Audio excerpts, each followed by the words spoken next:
Welcome back. Now, before we took that brief advertising break, I promised you that we could look at briefly converting figurative language into literal.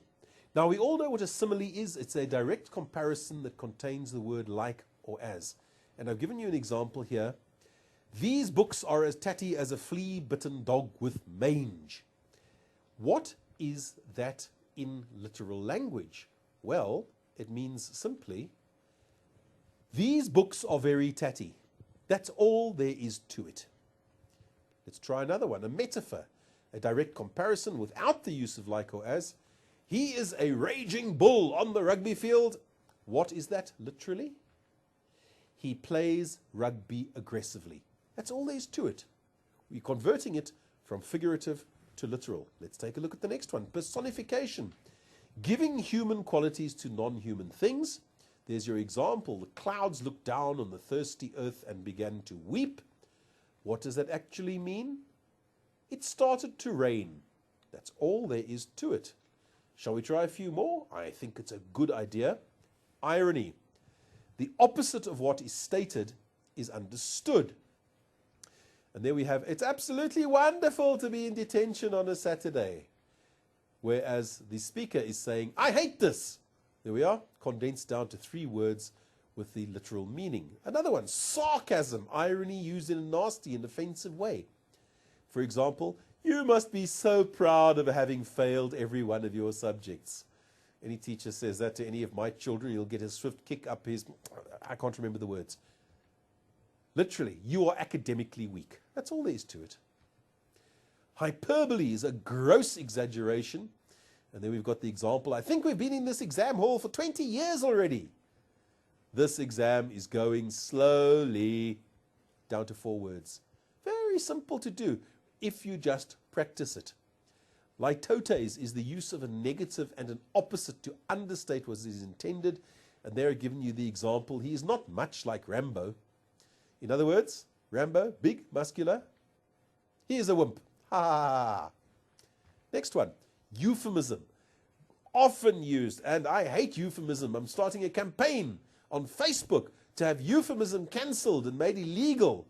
Otherwise, we'll classify it as the same evil thing as shooting lions. Okay, euphemism, expressing an unpleasant situation in a tactful and less abrupt manner. And you've got that example. He passed peacefully and quietly from this world into the next. He died. Of course, it's much less tactful when you say he died, but it's the literal meaning. Innuendo is hinting at something without stating it directly. And here you have an example which I got from my kind brother. It seems to me as if all these assignments were downloaded from the same website. You all cheated. Enough about figurative language. I'm sure you get the idea here, people. What it's about is changing it from the figurative into the literal so that you clarify meaning. And the poem in particular, where that is so important, is The Surf. But we're not looking at the surf yet. Let me see if I can go. There we are, 5 poems. This is the one we wanted. Okay, our next poem is The Birth of Shaka, and it's Mbuyiseni Oswald Mchali. Let us then conjure up onto the screen using this electronic trickery what we want here. And I'm told I can scroll down. Let me see if this will... Ah! It's getting better and better. Look at that. Isn't that brilliant? I'm also told I can decrease the size so it all fits onto the screen. I really am enjoying this new equipment. Really, this is fantastic. And I cannot thank the production crew enough for showing me all these wonderful electronic tips. Let us read through this poem together. His baby cry was of a cub tearing the neck of the lioness because he was fatherless. The gods boiled his blood in a clay pot of passion to course in his veins. His heart was shaped into an ox shield to foil every foe. Ancestors forged his muscles into thongs as tough as wattle bark and nerves as sharp as syringa thorns. His eyes were lanterns that shone from the dark valleys of Zululand to see white swallows coming across the sea. His cry to two assassin brothers, "Lo, you can kill me, but you'll never rule this land." And wasn't that just the truth? So a lot of what we would say truisms being stated here, but specifically lots and lots of figurative language of the African style. Now, let's go back then, see what we've got here. And here are my notes that I've given you on the birth of Shaka. Firstly, the poet. He grew up during the apartheid era and was thus, as a black man, of course, treated as an inferior person. He was, in fact, working for some time as a messenger for a white-owned company. He was a messenger inside Soweto. So obviously, this whole time would have disturbed him. Who wants to be an inferior person, especially if you have a sharp mind?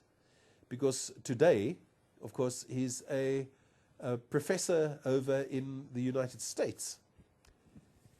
Now here you've got when and why the poem was published. It was in fact published in Sounds of a Cowhide Drum. It was his anthology, which was published in 1971. And this obviously is an acknowledgement of the greatness of Shaka. Certainly, Shaka must be regarded as one of the greatest of African leaders. But I shall come to that point a little bit later, once we've looked more deeply at an analysis of this poem. Now here, the theme. Only the most powerful of leaders could have withstood colonialization. Or could they? Very often, history is created and written by the people with the best weapons. Would the Zulu have been able to withstand the coming of the white man if Shaka had still been their leader? Or would Blood River still have happened? They hadn't changed their tactics at the Battle of Blood River. And that was the first time where the great breaking of the Zulu nation came through a military defeat. The form, it's 6 stanzas, but no formal structure. Enjambment is used within each stanza to keep it moving. The diction, many typically African words and phrases used, your cowhide shield and your clay pot, etc., etc. We'll look at that in a bit more detail in a minute. The tone is dramatic and admiring. Obviously, there is no rhyme. You know that already. Then we go on to our rhythm. And this poem to me seems as if it was translated out of Zulu. Now, it wasn't. It was written as an English poem. But I think that the poet deliberately did it in that style to make it sound as if the speaker, the person reading the poem, is in fact born as a Zulu. The imagery, of course, you've got all these metaphors used to show how Shaka was formed from birth to be one of the ultimate Africans. An Iron Man, a Superman, a Batman. No, it's Shaka, a person created by supernatural means to be above the crowd, to be a superb leader. Okay, sorry, I've jumped a little bit ahead there. I want to comment. Let's go back and look at the poem itself. The first thing we've got, his baby cry. It's interesting that when a baby is born, they have been inside the mother for 9 months. Their lungs are full of the fluid, the amniotic fluid, and now suddenly they are forced to start breathing. Their oxygen is no longer coming from an umbilical cord. So it's a painful experience for a baby to be born, just as it is a painful experience for the mother, because the lungs are being exposed to air for the first time. They now have to start working. It's a shock. And you've got here this metaphor. His baby cry was of a cub, a lion cub, tearing tearing the neck of the lioness because he was fatherless. Now, of course, he wasn't fatherless. He had a father. But the father had chased away the mother. And this is one of the factors which Shaka never forgot. It had a huge effect on shaping his life.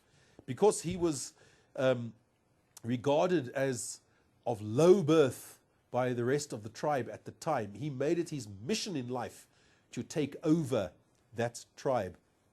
A very funny line, by the way, in one of the essays. This is an example of tautology. I am the child of 2 parents. Yes, we are all the children of 2 parents. So he was not literally fatherless, but he grew up without a father figure, which was why he stayed so devoted to his mother through most of his life. We go on to our second stanza, if you can call it a stanza here.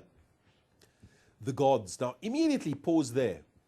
We, the white English South African people, as a general rule, are Christians, and I am a typical example of that.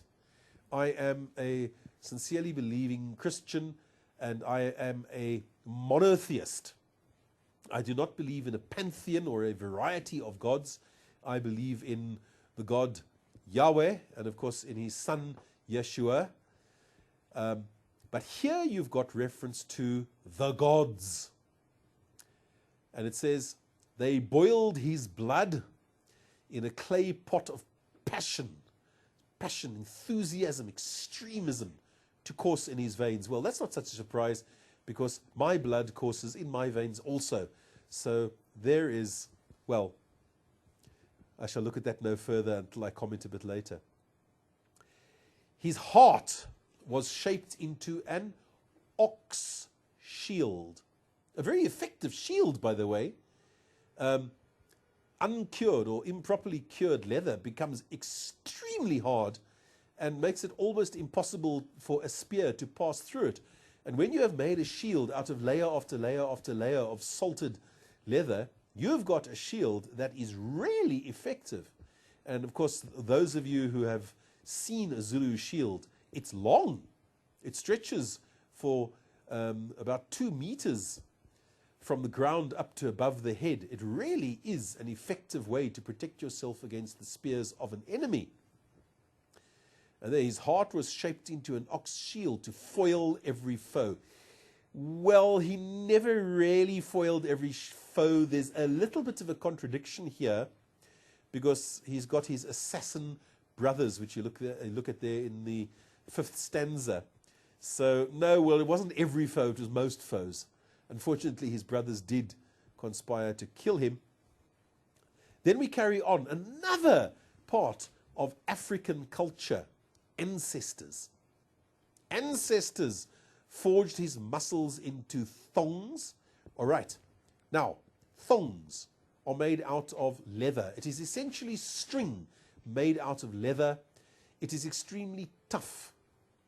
And it's potent, especially when the strands of leather are then plaited together to form an even stronger and more flexible cord.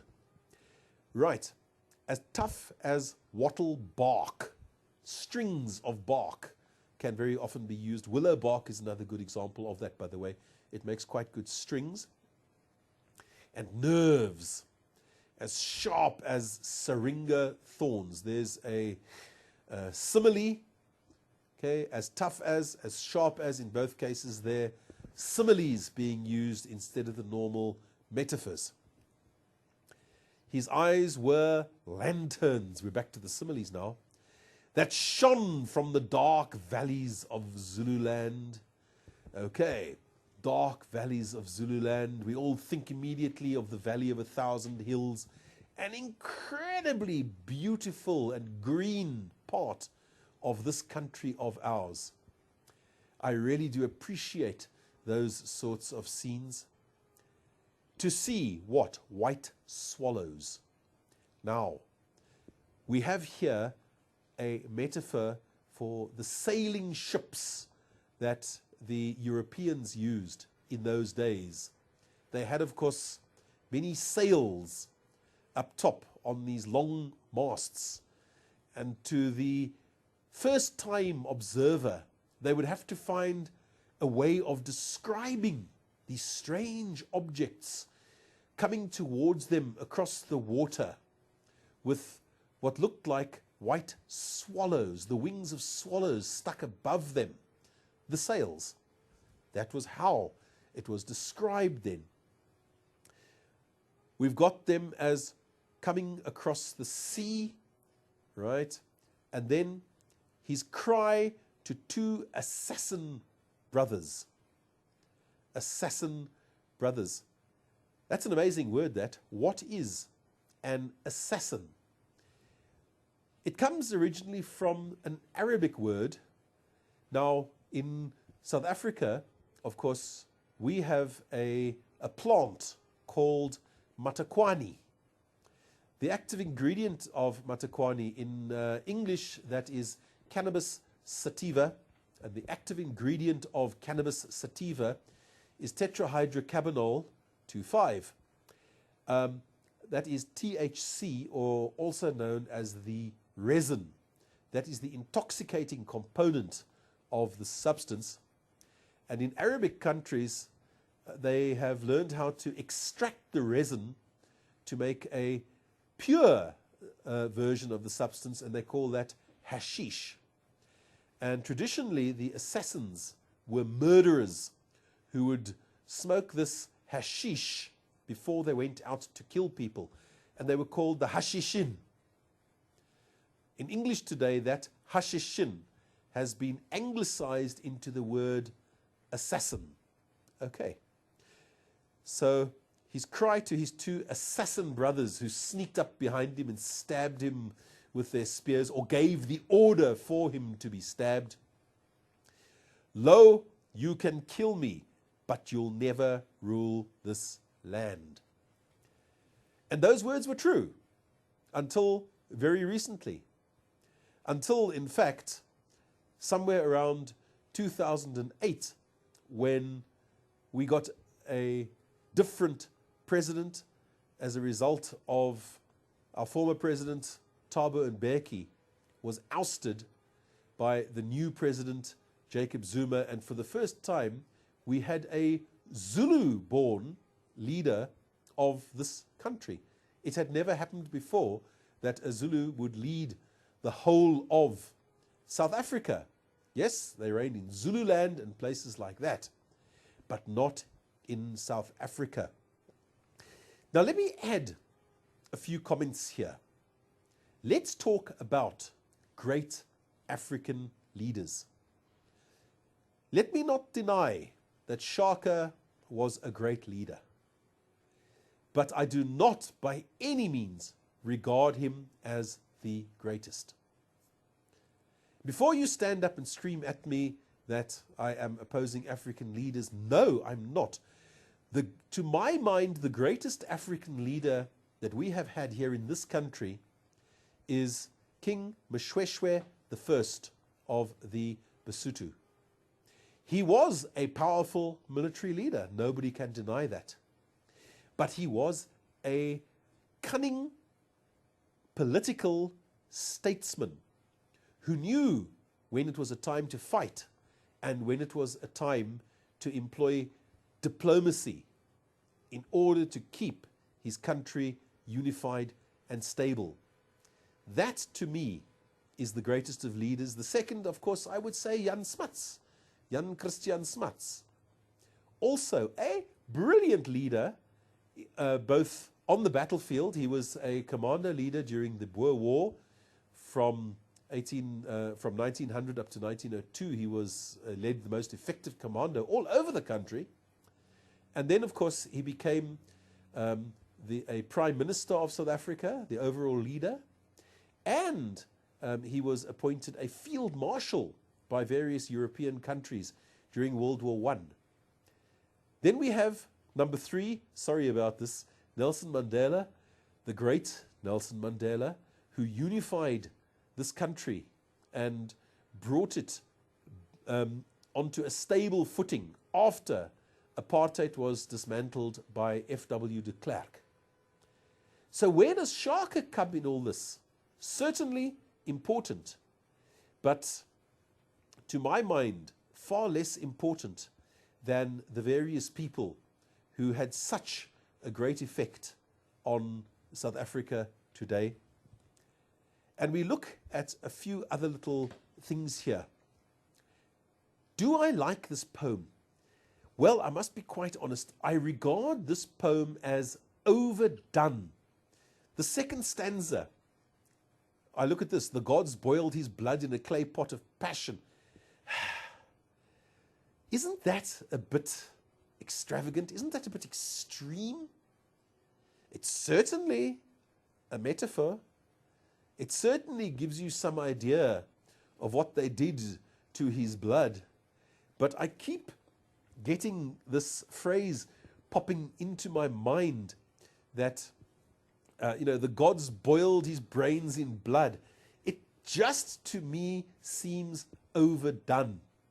It's a little bit exaggerated. And we've got this heart was shaped into an ox shield to foil every foe, which just 2 stanzas later, of course, is contradicted when he gets murdered. And then, of course, you've got his muscles, forged his muscles into thongs as tough as the wattle bark. Here I've got another problem. Is wattle indigenous?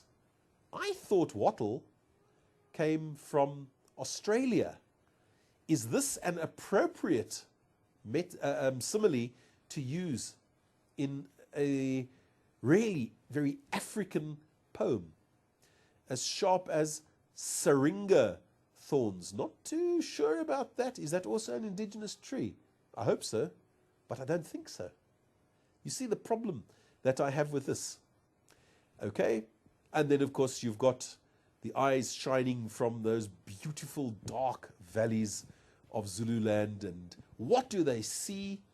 They see those ships approaching, and he is of course even at that stage pointing out that there's going to be a downfall of the Zulu nation, which occurs. We had the Battle of Blood River in 1838, when about 5,000 Zulu warriors were defeated by this Boer laager, which had only, I think, 2 people wounded or something like that. But that wasn't the worst. The worst came just after Isandlwana. Isandlwana took place in 1879, when the British force under Lord Chelmsford was wiped out by the Zulu impi. And they did a very good job of it. But immediately, because of that, the British sent bigger, greater forces, better equipped and protected. And, of course, King Cetshwayo, or Cetshwayo, I'm not too sure how to pronounce that correctly, was captured and exiled. He wasn't allowed to go back to Zululand, and effectively, that was the end of the Zulus as a a separate nation. Today, of course, they are part of South Africa, as I am.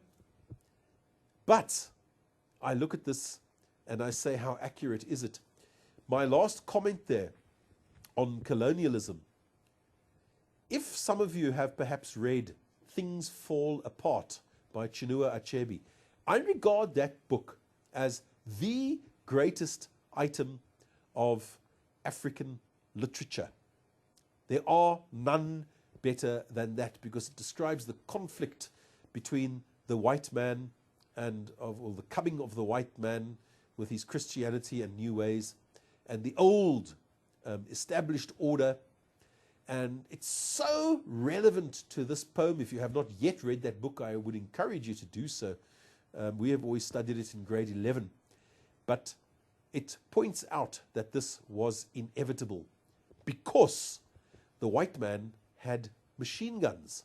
The white man had powerful rifles. He had the weaponry and he had the tactics. The two things that enabled the forces of the Voortrekkers to conquer the various African tribes that were in place then were the rifle and the horse. They had mobility and they had firepower. Those two things used hand in hand meant that they were virtually unstoppable. So this final line, "You can kill me but you'll never rule this land," came true almost in the lifetime of Dingaan, who was one of the assassin brothers, and certainly it came true not too long after it was claimed to have been made. People, we're going to take a break at that point. This is the end of this hour of presentation. When we come back, we shall tackle our final three poems, that is The Surf, Mementos, and Cheetah. And we hope to see you again for the final section of this live broadcast. Thank you.